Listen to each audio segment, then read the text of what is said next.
कौन है मोनू मानेश्वर, जुनैद और नासिर का हत्यारा?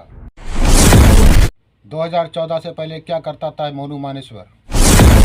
किसकी संरक्षण में पल रहा है हत्यारे मोनू मानेश्वर का गैंग? जय हिंद दर्शकों, मैं हूं फुरकान खान और आप देख रहे हैं बरेली टुडे। तो आइए दर्शकों, ये सब जानने के लिए सुनते हैं हत्यारे मोनू मानेश्वर की कहानी, विनय दुबे की जुबानी। नमस्कार दोस्तों, मैं विनय दुबे मुंबई से। घाटमिका के नासिर और जुनैद के बोलेरो में जिंदा जलाने की घटना तो आपके आंखों के सामने होगी। देख रहे होंगे कि आरोपियों को बचाने के लिए कैसे हिंदू महापंचायतें की जा रही हैं। आरोपियों की गिरफ्तारी को लेकर जंतर मंतर से लेकर हरियाणा के फिरोजपुर में बड़ी बड़ी जनसभाएं की गई। हालात ये हैं कि पुलिस के हाथ अभी भी खाली हैं। लगातार सोशल मीडिया पर यह दिखाया जा रहा था कि इस घटना के मुख्य संभावित आरोपी मोनू मानेसर अभी भी फरार चल रहा है। लेकिन अगर आप आज तक या दूसरे जो बड़े न्यूज़ चैनल हैं उस पर आप देखेंगे तो उनके रिपोर्टरों को वो इंटरव्यू खुलेआम दे रहा है। पुलिस उस तक नहीं पहुंच पाई, यहाँ तक कि आज तक और बाकी जो मीडिया चैनल हैं उसके पत्रकार वहाँ तक ज़रूर पहुँच गए। लेकिन इस तमाम घटना, इस तमाम खबरों के बीच में एक ऐसी पॉइंट है, एक ऐसा मुद्दा है जो खोसा गया है। मुझे विश्वास था कि जो बड़े बड़े आज के यूट्यूब के पत्रकार हैं, सोशल मीडिया के बड़े बड़े चेहरे हैं, शायद इस खबर को वो कवर करेंगे, लेकिन मैं केवल इंतज़ार ही करता रह गया। ये जो इतना बड़ा तथ्य है आखिर इतने बड़े पत्रकारों से छुप कैसे गया, ये मैं सोचने पे विवश हो गया। और आखिर में आकर मुझे इस विषय पर ये वीडियो बनाने की ज़रूरत महसूस हुई, ताकि देश को ये जानना ज़रूरी है, देश को ये पता होना ज़रूरी है कि किस तरह से एक कानून का इस्तेमाल कर कर लोग करोड़ों रुपया कमा रहे हैं, लोगों की हत्याएं कर रहे हैं और उससे बच भी जा रहे हैं। आपको मैं आज कुछ लोगों के इतिहास के बारे में बताना चाहूँगा, क्योंकि जब आप उनका इतिहास जानेंगे और आज के उनकी स्थिति को आप जोड़ेंगे तो आपकी ये जो कड़ी है, इसकी जो कानून की जो गलत इस्तेमाल है, उसका आपको असर समझ में आने लगेगा। गौ माता हिंदुओं के, सनातनियों के आस्था का विषय है। गौ माता के अंदर बहुत सारे देवताओं का वास है, ऐसा शास्त्रों में लिखा है, जिसकी वजह से गौ माता को लेकर हमेशा से एक संवेदनाएं हिंदू समाज और सनातनी लोगों में रही है। इसी का फ़ायदा उठाकर भारतीय जनता पार्टी और तमाम देश की सरकारों ने गौ हत्या और गौकशी पर पाबंदी लाने के लिए एक कानून बनाया, जिसका नाम था गौ संवर्धन एक्ट। ये वो कानून था जो गौ माता की हत्याओं को रोकने के लिए, उनके ऊपर हो रही बर्बरता को रोकने के लिए बनाया गया था।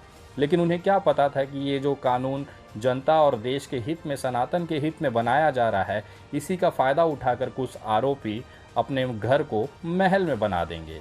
जिस इंसान की औकात पिछले 5 साल पहले रोटी कमाकर घर चलाने की नहीं थी, आज वो बोलेरो गाड़ी में मोटी सोने की सिकड़ी पहनकर हाथों में लाखों लाखों रुपए के असलहे लहराते हुए अपने आप को सनातनी योद्धा घोषित कर रहा है। लेकिन ये सनातनी योद्धा और गोरक्षक का चोला पहनकर वास्तव में एक ही अपराध का गैंग चला रहे हैं, गिरोह चला रहे हैं। ये बातें मैं क्यों कह रहा हूँ, वीडियो के अंत में आते आते आपको समझ में आनी होगी। लेकिन उससे पहले हरियाणा, पानीपत और दिल्ली के बीच में जो एक इलाका पड़ता है, उसके यहाँ पर कुछ लोगों के बारे में आपको जानना बहुत ज़रूरी है, जिसमें सबसे पहला नाम आता है मोनू मानेसर। मोनू मानेसर उर्फ मोनू यादव। ये वो इंसान है जो 2015 से पहले इनके पिताजी, इनके परिवार की दयनीय हालत थी। साइकिल पे चलते थे ये परिवार, लेकिन आज ये बोलेरो और हथियारों का असलाहा लहराते हैं, गले में मोटी सिकड़ी पहनते हैं। ईद पैसा कहाँ से आया, इतना व्यापार? मोनू मानेसर ऐसा कौन सा व्यवसाय, ऐसा व्यापार करते हैं, इसकी अगर एक सवाल पूछ देंगे तो मोनू मानेसर के मुंह पर सन्नाटा छा जाएगा, क्योंकि इसका जवाब उनके पास भी नहीं है। ये गौ संवर्धन एक्ट की वजह से ये आज लखपति करोड़पति हो गए हैं। महंगे गाड़ियों में घूमना, अय्याशी कहना, पैसे लुटाना, और ये तमाम जो संसाधन आए हैं केवल गौ माता के आशीर्वाद से आए हैं। वो आशीर्वाद क्या था आगे वीडियो में मैं आपको बताऊंगा, लेकिन सबसे पहले इनके गिरोह के बारे में आप समझ लीजिए। मोनू मानेसर के साथ में इनके साथ एक लड़के का नाम है लोकेश सिंगला। श्रीकांत करके एक और व्यक्ति हैं जो कि मरोड़ा का निवासी है। अनिल करके एक इंसान है जो मुरथान का रहने वाला है। इसके साथ में रिंकू सैनी। ये ऐसे नाम हैं जो लगातार इस एक्ट का, इस कानून का दुरुपयोग करते आए हैं। दुरुपयोग कैसे है मैं आपको आगे बताना चाहता हूँ। एक FIR हुई थी 2022 में पुलिस स्टेशन नगीना में। वो पुलिस स्टेशन में जो FIR दर्ज हुई थी, वो FIR का नंबर है 218/22, जो कराया था रिंकू सन ऑफ बिरजू ने, जो और अनिल मुरथान ने। इस इलाकों में ख़ासतौर पे हरियाणा, भरतपुर और दिल्ली का ये जो पूरा गोल इलाका है, इस इलाकों में जितनी भी गौ हत्याएं, गौ संबंधित जितने भी एफआईआर हुए हैं, उसमें इन 5 लोगों का ही केवल नाम क्यों आता है?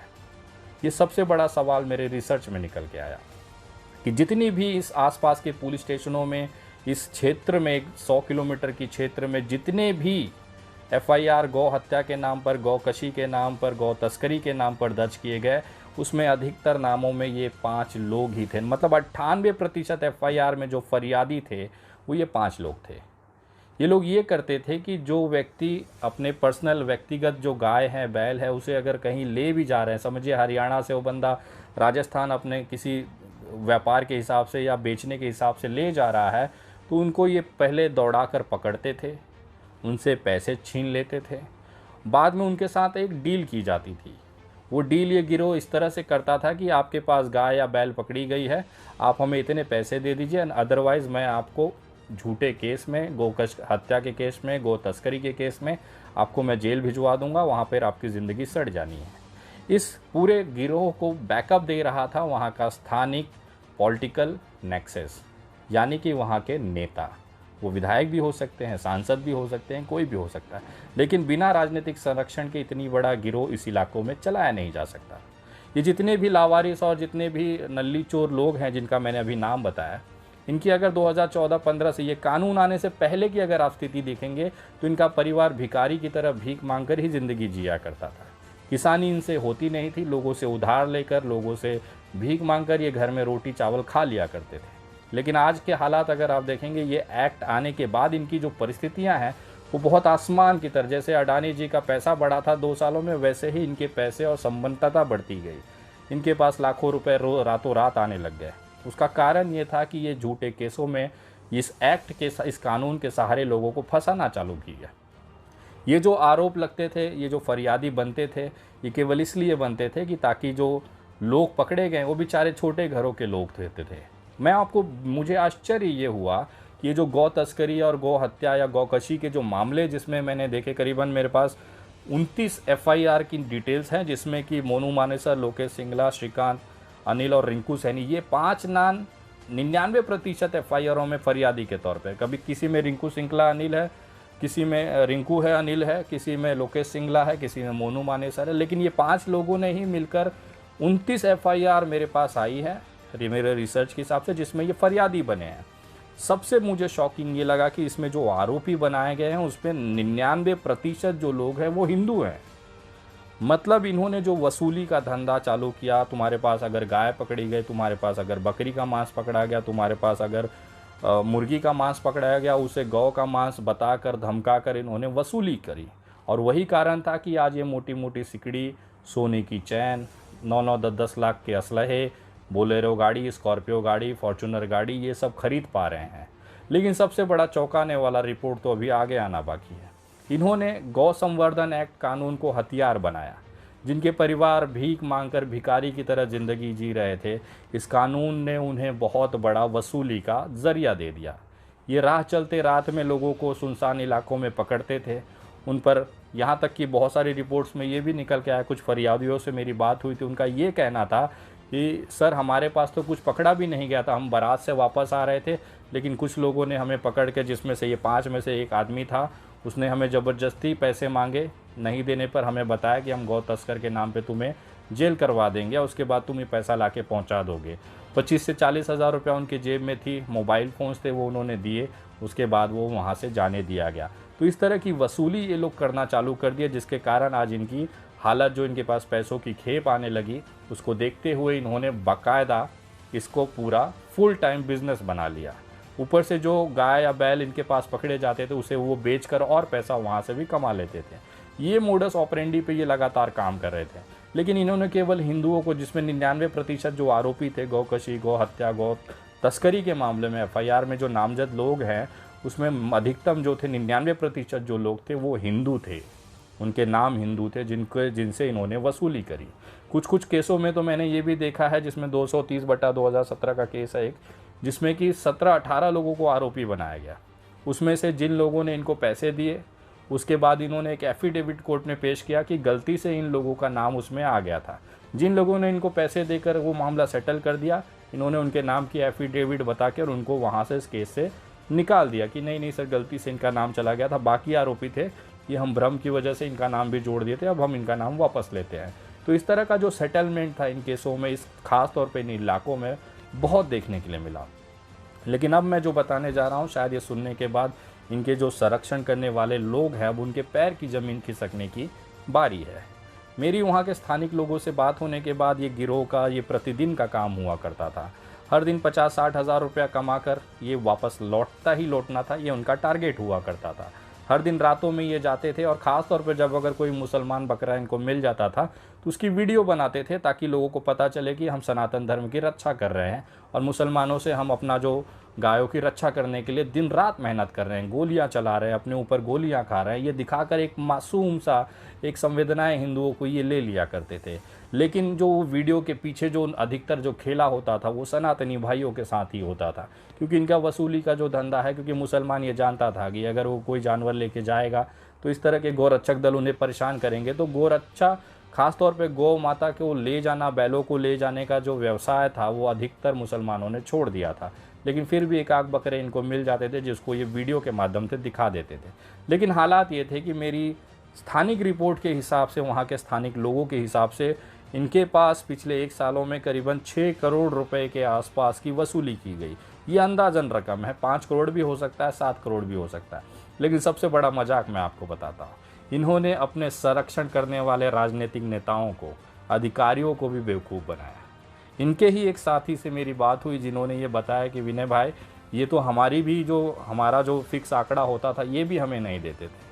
उनका ये कहना था कि विनय भाई, पिछले साल इन्होंने 6 करोड़ रुपए के आसपास गिरोह ने कमाए। 20-25 लोगों का गिरोह है, उसमें से 6 करोड़ रुपया साल का पिछले साल इन्होंने कमाया, जिसमें से केवल 15 से 20 लाख रुपया अपने जो ऊपर जो बॉस बैठे हैं, जो इनको संरक्षण देते हैं, ये आंकड़ा उनको बताया और उसका आंकड़े में से भी जो उनका परसेंटेज बनता था वो उनको पहुंचा दिया और बाकी की रकम ये खा गए और हड़प गए। इन्होंने 20-22 लोगों ने आपस में बांट लिया और यहाँ तक कि जो सरकारी अधिकारी इनको संरक्षण देते थे, जो राजनीतिक अधिकारी, जो नेता इनको संरक्षण देते थे, उन्होंने उनको भी झूठ बोलकर वो पैसा इनसे खा गए। हालात ये था कि आज इनका मनोबल बढ़ा हुआ है। ये जब भी कोई केस होता है तो उसको पैसे देकर ये रफा दफा करने की कोशिश करते हैं। उनको पता है कि ऊपर के जो नेता हैं उनको भी कुछ पैसा पहुंच जाता होगा, जिसकी वजह से ये बच जाते होंगे। लेकिन दुर्भाग्य की विषय ये है कि ये उनको भी चूतिया बनाने से पीछे नहीं हटे।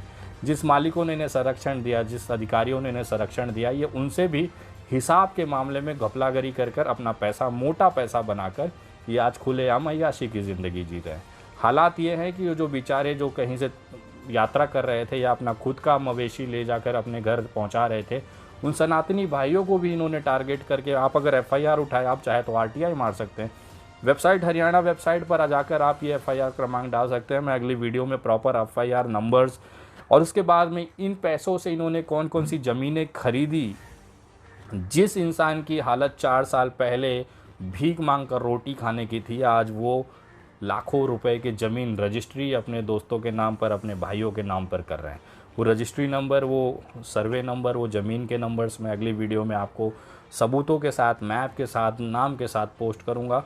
ये मैं बताना चाहता हूँ कि ये जो गौरक्षा के नाम पर ये जो पूरा गिरोह चलाया जा रहा था, दरअसल ये केवल वसूली का काम कर रहा था। जिन्होंने इनको पैसे दिए उनको ये पैसे लेकर छोड़ देते थे। जो इनको पैसे नहीं दे पाया, बेचारा गरीब समुदाय का था, कम पढ़ा लिखा था, उनको इन्होंने FIR कराकर इस कानून के नाम पर उसे अंदर करा दिया। हालात ये थे, उस अंदर जाने के बाद जब इनके परिवारों ने इन लोगों से मदद मांगी तो उसके बदले में परिवार जो आरोपी है उसको छोड़ने के नाम पर इन्होंने मोटी रकम लेकर इनको बाहर जाने के लिए रास्ता तैयार किया। एक एफिडेविट दे दी कि नहीं, गलती से इस बेचारे का नाम चला गया था, मैं वापस लेता हूँ, ताकि वो जेल से निकल सके। तो ये जो पूरा नेक्सस, ये पूरा जो धंधा है, ये लगभग केवल इस इलाके का नहीं है। गुजरात में भी मैंने एक बहुत स्टोरी मैंने पढ़ी थी और वहाँ की वीडियो मैंने देखी थी कि ये गौ तस्करी करने वालों को बचाने के लिए गुजरात में एक जोशी नाम का व्यक्ति एक संस्था लेकर अपनी टीम को लेकर सड़कों पे उतरता था। उसका ये कहना था कि हर ट्रक पे हमारा फिक्स भाड़ा होता था कि अगर आप मवेशी ले जा रहे हैं, मांस ले जा रहे हैं, तो आपको इतनी रकम देनी पड़ेगी, ताकि इतना देंगे तो आप सुरक्षित अपना व्यवसाय कर सकते हैं। और जो नहीं करेगा उसको इसके साथ ये मारपीट करते, उसकी जो मवेशी से उसको छीन लेते थे बाद में खुले बाज़ार में। उस हर मवेशी, समझिए एक भैंस की कीमत 40,000 50,000 रुपये। अगर 10 भैंस भी मिल गई उनको किसी ट्रक में तो समझो कि 4 लाख 5 लाख रुपए का उनका माल तैयार हो गया। ये मवेशी को ये जमा नहीं कराते थे, ये गौशालाओं में ले जाने के नाम पर उसे खुले मार्केट में बेच देते थे। आज 4 लाख 5 लाख महीने में अगर एक ट्रक भी अगर ये 4 लाख 5 लाख का पकड़ लिए तो एक भिखमंगे जो कि अपने आप को गौरक्षक का चोला पहन के घूमते हैं, समझिए जिनकी औकात 15,000 की 10,000 की 8,000 की नौकरी करने की नहीं है, वो केवल एक ट्रक पकड़ के 4 लाख 5 लाख रुपया कमा लेते। तो इससे बेहतर धंधा कहाँ मिलेगा। उसके ऊपर से सनातनी बनकर अपना एक चोला पहनकर लोगों की संवेदनाएं भी मिल रही हैं, अपने आप को नेता भी स्थापित कर लिए। इतना बड़ा इतना बेहतरीन धंधा होना नामुमकिन है। जब इनसे पूछा गया जोशी भैया से कि भाई साहब आप मुसलमानों को पीटते क्यों थे, तो उनका ये कहना था कि अगर मार्केट में दहशत नहीं होगी तो वसूली कैसे हो पाएगी। शायद यही कारण था कि आप लगातार हर 4 महीने 6 महीने पे एक मुसलमान की हत्या या मुसलमानों के मारपीट की घटनाएं इस तरह के गौरक्षक दल के द्वारा आप सुनते होंगे। कारण यही है कि मार्केट में दहशत बनी रहेगी तो वसूली की रकम मोटी होगी। ये वो धंधा है जो बिना इन्वेस्टमेंट के किया जाता था। ये वो धंधा है जिसमें पुलिस और सरकार भी आपकी मदद करती थी। ये वो धंधा है जहाँ पर आप एक रात में मोटी रकम पर कमा सकते हैं। ये वो धंधा है जहाँ पे आपके पढ़ाई की आपके अनुभव की कोई ज़रूरत नहीं है। सिर्फ ये होता है कि रात में 4 से 6 घंटे आपको जागने हैं, ऐसे ट्रक ऐसे गाड़ियों को आपको पकड़ना है। ऊपर से अगर कोई मुसलमान मिल गया तो सोने पे सुहागा हो जाता है। ये कारण है कि आज ये जो धंधा है फल फूल रहा है। आज गौरक्षकों के नाम पर गौशालाएं बनाई जाती हैं, लेकिन उसी गौशाला में हमने गायों को सड़ते हुए मरते हुए भी देखा। जिस राज्यों में गौ माता को माता के तौर पर पूजा की जाती है, उसी राज्यों में हमने ट्रक भर भर के गौ माताओं को सड़ने के लिए जंगलों में फेंकते हुए भी देखा। गौ माता आज केवल बिजनेस है। शायद यही कारण है कि केंद्र की हमारी सरकार इसके मांस के निर्यात पर बांध क्यों नहीं लगा रही है, उस पर पाबंदी क्यों नहीं लगा रही है। अगर हमारी सरकार, नरेंद्र मोदी की सरकार, अमित शाह जी के नेतृत्व वाली गृह मंत्रालय इतना ही गौ माता के प्रति अपनी संवेदनाएं रखता है तो गौ माता के जो बीफ है, उनके जो मांस है, उसको क्यों नहीं पाबंदी लगाता। यहाँ तक कि मैं उन तमाम गौरक्षकों से पूछना चाहता हूँ कि अगर सही में तुम्हारी माँ ने एक माँ ने अगर छाती का दूध पिलाया है और सही में तुम एक बाप की औलाद हो, तो तुम्हारे भारतीय जनता पार्टी के मेघालय के जो अध्यक्ष हैं वो खुलेआम कहता है कि वो बीफ खाता है और उसे कोई नहीं रोक सकता। मैं देखना चाहता हूँ कि देश के किस माई के लाल ने ऐसा गोरक्षक पैदा किया है जो इस नेताजी के जाकर एक बाल भी उखाड़ ले। मैं जानता हूँ इसके सर पे बाल नहीं, लेकिन कहीं तो बाल होगा। अगर ये उखाड़ के कोई रक्षक दिखा दे तो मैं मान जाऊँगा कि हाँ सही में वो गौ माता की सेवा के लिए अपना जीवन निर्भर किया है। उसके पैर की धूल विनय दुबे अपने माथे पे लगा लेगा। लेकिन जरा सुनिए भारतीय जनता पार्टी का ये टकला अध्यक्ष क्या कह रहा है। बता दें कि जब मावी से पूछा गया कि हिंदू धर्म में तो गाय को पवित्र माना जाता है, तो इस पर उन्होंने कहा वे अपनी भोजन की आदतों का पालन करते हैं और इस पर कोई प्रतिबंध नहीं है। इसे लेकर हमें कोई निर्देश नहीं मिला है। उन्होंने कहा मेघालय में हर कोई बीफ खाता है। ये हालात हैं। आप भारतीय जनता पार्टी का पट्टा पहन लीजिए, उसके बाद गौ की कच्चे मांस को आराम से तेल में फ्राई करिए, मसाला डालिए, नमक डालिए, उसे धनिया पत्ती से सजा के अपने टेबल पर रोटी के साथ खा लीजिए। आपको कोई भी गाली नहीं देगा, कोई भी आपत्ति नहीं लेगा। लेकिन अगर आपने बात करते समय भी अगर ये कह दिया कि हाँ भैया हम गाय के मांस को बहुत रुचि से देखते हैं, पसंद करते हैं, तो आपको उल्टा उठाकर ये गौ तस्कर जो है ना जेलों में ठूस देंगे। लेकिन इस देश के अंदर उन तमाम माताओं के दूध में ना कमी महसूस हो गई। मुझे ऐसा लगता है कि ऐसी कोई माइका लाल ने ऐसा बच्चा नहीं जना जो इस भारतीय जनता पार्टी के अध्यक्ष को जाकर ये पूछ सके या सवाल कर सके कि तूने ये बातें क्यों कही। मैं देखना चाहता हूं कि पूरे देश के उन गौरक्षकों के खुली चेतावनी है मेरी तरफ से, एक आह्वान है विनय दुबे की तरफ से। अगर तुम्हारी माँ ने तुमको सही में छाती का दूध पिलाया होगा और तुम अपनी एक बाप के वीर्य से पैदा हुए होगे, उन तमाम गौरक्षकों को मैं बोलना चाहता हूँ कि अगर तुम सही में एक बाप की औलाद होगे तो इस भोसड़ी वाले को जाकर आप इसका एक बाल उखाड़ के मुझे दिखा दो, विनय दुबे मान जाएगा। आज देख रहे हैं जिस तरह से गौरक्षा के नाम पर केवल मुसलमानों को टारगेट करके उनकी हत्याएं की जा रही हैं। ये केवल बिजनेस मॉड्यूल और एक डर फैलाकर वसूली करने का, धंधा करने का एक जरिया मात्र है। इसके अलावा इनको गायों से कोई मतलब नहीं है, उनके संवर्धन से कोई मतलब नहीं है। खुलेआम सड़कों पे कितनी गाय बेबस लावारिस पड़ी हैं, लेकिन इन गौरक्षकों को नहीं दिखाई देगा। अगर गाय के साथ में मुसलमान मिल जाए तभी इनकी गौरक्षा और इनकी गौ माता के प्रति जो प्रेम है वो उभर के निकल आ जाएगा। वीडियो अच्छी लगी हो तो इसे शेयर करें, कमेंट करके ज़रूर बताएं। हर भारतीय के मोबाइल तक इसे ज़रूर पहुँचाएँ, क्योंकि एक ऐसा धंधा है जो बिना इन्वेस्टमेंट का मोटा फ़ायदा दे रहा है। तो दर्शकों, जैसे कि आपने सुनी जुनैद और नासिर की हत्यारे मानेश्वर की कहानी। दर्शकों, वीडियो कैसा लगा? वीडियो अच्छा लगा तो वीडियो को लाइक करें, शेयर करें और अगर चैनल पर नए हैं तो चैनल को सब्सक्राइब करें। जय हिंद, जय भारत।